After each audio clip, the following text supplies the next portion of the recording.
మనకి మొన్న ఆగస్టు 15 రోజు నరేంద్ర మోడీ గారు ఒక స్టేట్మెంట్ ఇచ్చారు, గుర్తుందా? ఏమన్నారు? మరి ఇండియా ప్రజల మీద జిఎస్టీ భారాన్ని తగ్గిస్తామని చెప్పేసి మరి ఒక స్టేట్మెంట్ ఇచ్చారు కదా.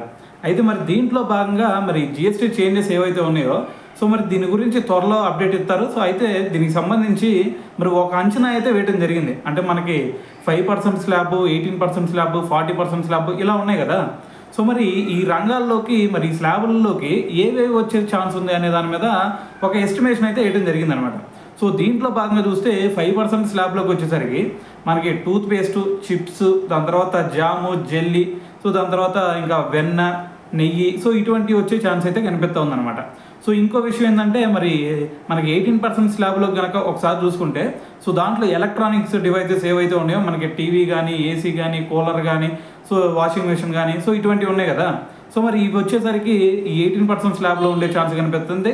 దాని తర్వాత 40% స్లాబ్లోకి వచ్చేసరికి మనకి లగ్జరీ ప్రొడక్ట్స్ ఏవి, ఆల్కహాల్ కానీ, బీర్ కానీ, లేదంటే పొగాకు కానీ, సో ఇటువంటి ఏవైతే ఉన్నాయో సో లగ్జరియస్వి అన్నీ కూడా మరి 40% స్లాబ్లోకి వచ్చే ఛాన్స్ ఉంది.